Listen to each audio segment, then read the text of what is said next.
विठल जी संघर्ष करो, हम तुम्हारे साथ हैं। विठल जी संघर्ष करो, हम तुम्हारे साथ हैं। हमारा नेता कैसा हो, विठल दादा कैसा हो, हमारा नेता कैसा हो, विठल दादा कैसा हो, हमारा नेता कैसा हो, विठल दादा कैसा हो।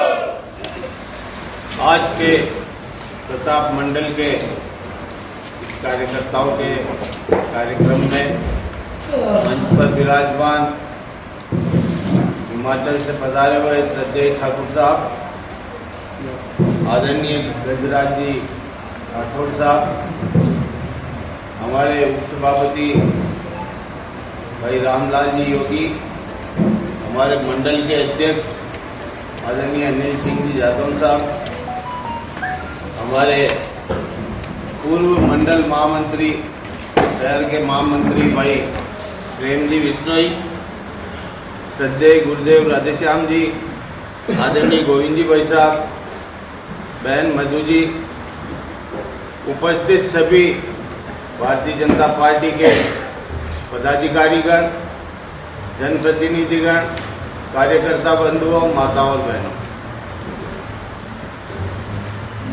चुनाव का बिगुल बज चुका है।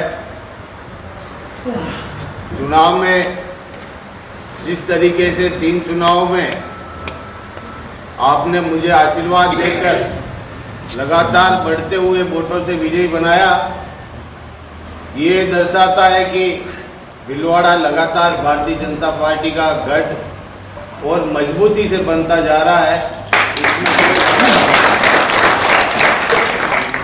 बंधुओं, जब चुनाव शुरू होता है तो कुछ प्रचार चलता है, कुछ दुष्प्रचार चलता है। कई लोग कहते हैं कि हमने 15 साल में क्या किया। मैं कार्यकर्ताओं के समक्ष अपना रिपोर्ट कार्ड रखना चाहता हूं। 15 साल में मुझे 10 साल कांग्रेस के शासनकाल के मिले, 5 साल के कार्यकाल में भारतीय जनता पार्टी का शासन रहा, 2013 से लेकर 18 तक। शुरू का जो शासनकाल था, उस शासनकाल में कांग्रेस वालों ने जितना भ्रष्टाचार इस भीलवाड़ा में किया, उसका मैंने मेवाड़ मिल हो, चाहे जिंदल हो, चाहे आपके डालडा मिल हो, उसका पुरजोर विरोध किया। उन्होंने करोड़ों हजारों करोड़ रुपए का घोटाला किया था और विधानसभा के माध्यम से मैंने जितना भी मेरे में शक्ति थी, सामर्थ्य था, कि विधानसभा 4-4 बार स्थगित करवाई। मैं जब यहाँ आया, भीलवाड़ा शहर पेयजल की समस्या से इतना ग्रसित था कि रोज प्रदर्शन होते थे और रोज मटके फूटते थे। मैंने अपने विधायक काल का संपूर्ण बजट 5 साल का मैंने पेयजल को समर्पित करके प्रत्येक वार्ड, प्रत्येक गली, प्रत्येक मोहल्ले में हैंडपंप, ट्यूबवेल, पनघट, जो व्यवस्थाएं मेरे को करनी थी मैंने सब की। दूसरा कार्यकाल था, पहले कार्यकाल में याद रखना आप, पहले कार्यकाल में 2008 के बजट में कांग्रेस ने ये घोषणा की थी कि हम भीलवाड़ा जिले को चंबल का पानी लाके देंगे। और सीपी जोशी साहब ने ये वादा किया था कि मैं 5 साल में अगर चंबल का पानी नहीं ला पाया तो मैं ये शहर छोड़ के, ये जिला छोड़ के चला जाऊंगा, वापस चुनाव नहीं लड़ूंगा। याद है आपको? उसके बाद जैसे ही हमारा शासन आया 2013 में, उस 2013 के 5 साल के इस राज्यकाल में सबसे पहले अपने मेडिकल कॉलेज की स्थापना हुई, घोषणा भी अपने कार्यकाल में हुई, स्थापना हुई, चालू हुआ। 300 करोड़ रुपए की योजना थी वो, और बहुत बड़ा एक भीलवाड़ा को ऐसा संबल मिला है जिसके कारण से आज हमारे भीलवाड़ा हॉस्पिटल की राजस्थान में वाहवाही होती है। उसके बाद मातृ एवं शिशु अस्पताल, सारी डिलीवरी हमारी प्राइवेट हॉस्पिटलों में होती थी।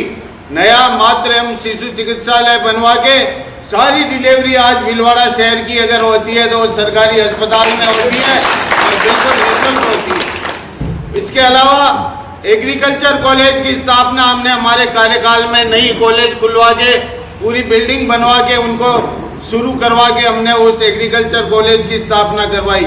हमने पूरा नया पॉलिटेक्निक कॉलेज की घोषणा करवा के पॉलिटेक्निक कॉलेज की स्थापना करवा के उस कॉलेज को शुरू करवाया। बीएससी नर्सिंग कॉलेज, जो लोग भटकते थे, सरकारी यहाँ व्यवस्था नहीं थी नर्सिंग की एडमिशन की, वो उसमें पैसा दे के एडमिशन लेने पड़ते थे। हमने प्राइवेट कॉलेजों को बंद करवा के नर्सिंग कॉलेज की, यहाँ बीएससी नर्सिंग कॉलेज की स्थापना करवाई।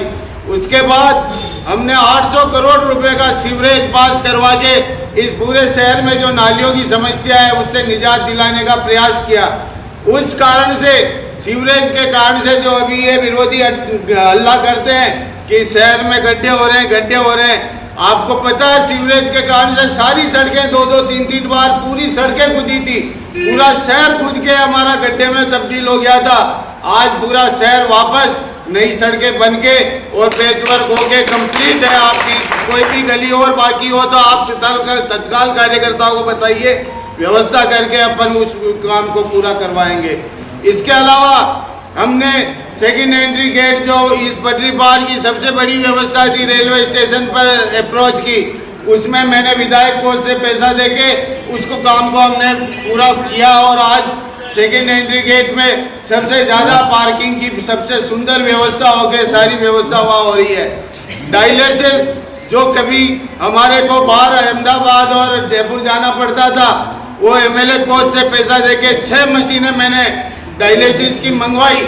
हद तो यहाँ तक हो गई कि इस कांग्रेस के शासनकाल में 6 मशीनों में से 2 मशीनें, जो हमारा चिकित्सा मंत्री था रघुजी शर्मा, वो उसको केटरिंग में मशीनें नहीं मिली, खुद व्यवस्था नहीं कर सके, तो 2 मशीनें यहाँ से चोरी करके ले गए।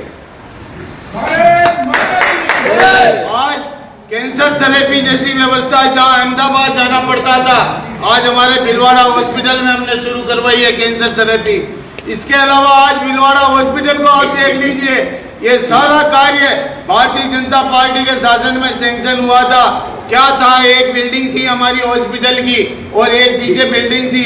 आज एक भूल-भुलैया के रूप में पूरा हॉस्पिटल विकसित हो रहा है। इधर से घुसो तो किधर निकलना है ये पता ही नहीं चलता है। इतना शानदार हॉस्पिटल हमारा निर्मित हो चुका है। इसके अलावा कोरोना काल में 20,000 राशन किट मैंने विधायक कोष से 2 करोड़ रुपए देके 20,000 घरों में हमने राशन किट की व्यवस्था करवाई। इसके अलावा हमने 512 दिव्यांगों को स्कूटी का वितरण करके आज एक ऐसा पूंजी का काम भारतीय जनता पार्टी के माध्यम से किया है कि प्रत्येक दिव्यांग आज खुश है। आपको जहाँ जाएगा भारतीय जनता पार्टी को वो दुआ देगा। आज की तारीख में जितने ये आपके एरिया हैं जहाँ छोटी छोटी बीमारियों के लिए भी हमको एमजी हॉस्पिटल में भागना पड़ता था, आपके आजाद नगर में हॉस्पिटल खुलवाया, जवाहर नगर में हॉस्पिटल खुलवाया, आपके चंद्रशेखर आजाद नगर में हॉस्पिटल खुलवाया, आपके सांगानेर तिलक नगर में हॉस्पिटल खुलवाया, आपके चपरासी कॉलोनी में हॉस्पिटल खुलवाया, नए हॉस्पिटल की स्थापना करके बिल्डिंग बना के वहाँ सब व्यवस्थाएं की है। इसके अलावा पूर्व में पीएचसी थी 40 साल पुरानी, सबसे बड़ी डिमांड थी उनकी हमारी सीएचसी बननी चाहिए। हमने वहाँ सीएचसी क्रमोन्नत करवा के करोड़ों रुपए का काम आज पूरी की सीएचसी में होगा। जो काम कर रहे हैं, चंबल का पानी, जो मैं आपको दावे से कहता हूँ, एक एक कार्यकर्ता चैलेंज से बात कर सकता है किसी भी कांग्रेसी से कि 5 साल तक चंबल का 1 इंच काम नहीं हुआ था। बेंस रोड गढ़ में एक एनओसी जारी तक वो नहीं करवा पाए थे, जो फॉरेस्ट की एनओसी थी, वो काम ही शुरू नहीं हुआ। 5 साल बाद जब सीपी जोशी जी यहाँ चले गए, मेरे भारतीय जनता पार्टी का शासन आया, अजमेर में सारे विधायकों की मैडम ने संभाग बैठक ली थी। उस संभाग बैठक में मैंने 1 घंटे बहस की। मैडम ने यहाँ तक कह दिया था कि ये कांग्रेस की घोषणा हम पूरा नहीं करेंगे। मैंने कहा मैडम, घोषणा भले ही चाहे कांग्रेस की हो चाहे किसी की भी हो, लेकिन जल की पानी की समस्या वो आम जनता की समस्या है। हम आज भी ट्रेन से पानी पी रहे हैं, हमको पानी देना पड़ेगा। आपको इस योजना को चालू करवा के किसी भी तरीके से हमको भिलवाड़ा शहर को पानी देना पड़ेगा। 3 साल लगातार हमने एक दिन प्रयास करके ये चंबल का पानी भारतीय जनता पार्टी के शासनकाल में किरण जी माहेश्वरी के नेतृत्व में आज 15 साल हो गए उस चंबल के पानी की घोषणा को। जिले में पूरा पानी पिलाने की उन्होंने वादा किया था। आज भी शाहपुरा में एक बूंद नहीं जाता है, आज जाजपुर में एक बूंद नहीं जाता है, आज साड़ा में एक बूंद नहीं जाता है, आज मांडरगढ़ में एक बूंद नहीं जाता है, आज गुलाबगढ़ क्षेत्र में एक बूंद पानी चंबल का नहीं पहुंचता है। इनकी घोषणाओं से काम नहीं चलता है। घोषणा तो रावण ने भी की थी, मैं स्वर्ग तक सीढ़ियां बनाऊंगा, क्या पूरी हुई? क्या घोषणा उन्होंने की थी मेमो कवच बनाने की, सीपी जोशी साहब ने और सोनिया गांधी ने, क्या पूरी हुई? घोषणाओं से काम नहीं करता है। जब जन समस्याओं से सामना पड़ता है और जब शासन आता है, उस शासन में मनोस्थिति लगाकर काम करना पड़ता है। और पूरी ताकत से हमने चंबल का पानी दिया है, ये प्रत्येक कार्यकर्ता चैलेंज से बोल सकता है। मेरा निवेदन, कोई कार्यकर्ता, मैं भगवान नहीं हूं, मैं देवता नहीं हूं, मैं मनुष्य हूं, मेरे में भी कमियां हैं। कई कार्यकर्ता ऐसे हो सकते हैं जिनके काम मेरे कारण से नहीं हुए होंगे, लेकिन मैं दावे से कहता हूं, एक भी व्यक्ति जिसने मेरे से संपर्क किया हो, उसको मैंने कभी निराश होकर नहीं भेजा है। जो मेरे घर आया, जो कार्यकर्ता आया, जो काम लेके आया, मैंने अपनी पूरी ताकत और शक्ति लगाकर उसके काम को करने का। हेमेंद्र बना को भी कहता हूँ, बना, आप जब पधारे हो, मैंने कभी आपको मना किया हो तो आप खड़े होकर अभी बता सकते हैं, मैंने कभी आपको मना नहीं किया। जो आपने आदेश किया, उस आदेश को मैंने पूरा करने का प्रयास किया। एक एक कार्यकर्ता, मैं तो कार्यकर्ता की भी नहीं कहता हूँ, आम जनता ने भी मेरे को कोई काम बताया, उस काम को मैंने करने का प्रयास किया है।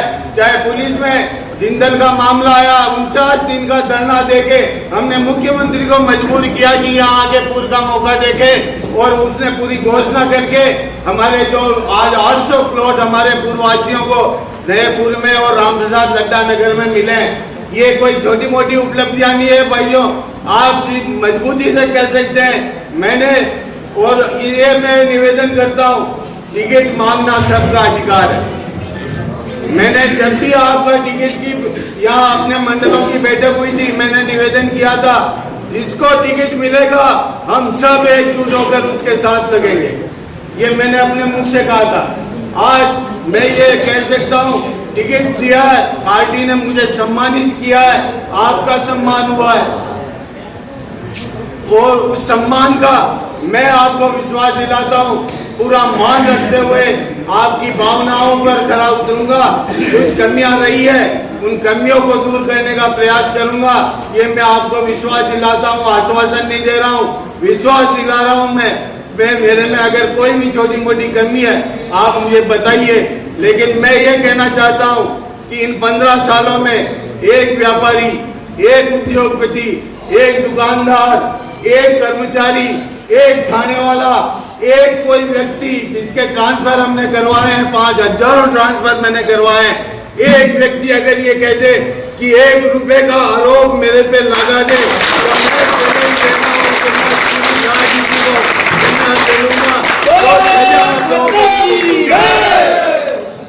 आज इसके अलावा हमारे भारतीय जनता पार्टी के कार्यकर्ताओं में आप देखते हो, आज जाजपुर साइड के विधायक भी हैं, वो नेताजी हैं तथाकथित। आज भीलवाड़ा में एक भी कार्यकर्ता या एक भी नेता हमारा, कोई व्यापारी ये कहते, कोई उद्योगपति ये कहते 1 रुपए की भी वसूली या चंदा हमने किया हो, तो हमारे पार्टी के कार्यक्रमों में भी हम कभी 1 रुपए का चंदा या वसूली नहीं करते। चाहे मोदी जी की रैली हो, चाहे किसी की रैली हो, हम सब अपने जेब से कार्यकर्ता पैसा देके उन व्यवस्थाओं को करते हैं। तो ऐसे काम के बाद भी अगर आप जोश खरोश से काम नहीं करोगे तो मुझे पीड़ा हो।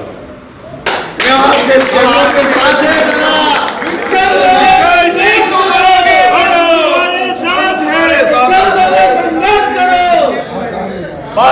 माता की। मैं आपसे केवल इतना निवेदन करना चाहता हूं, अगर आत्मा है और गवाही देती है, मैंने फिर पहले कहा था, मैं भगवान नहीं हूँ, मैं देवता नहीं हूँ। कमियां हर व्यक्ति और हर इंसान में रहती है। मैं अपनी कमियां जो रही है उसके लिए आप सब से हाथ जोड़ के माफी मांगता हूँ, और भविष्य में नहीं करूँगा, ये बात करता हूँ।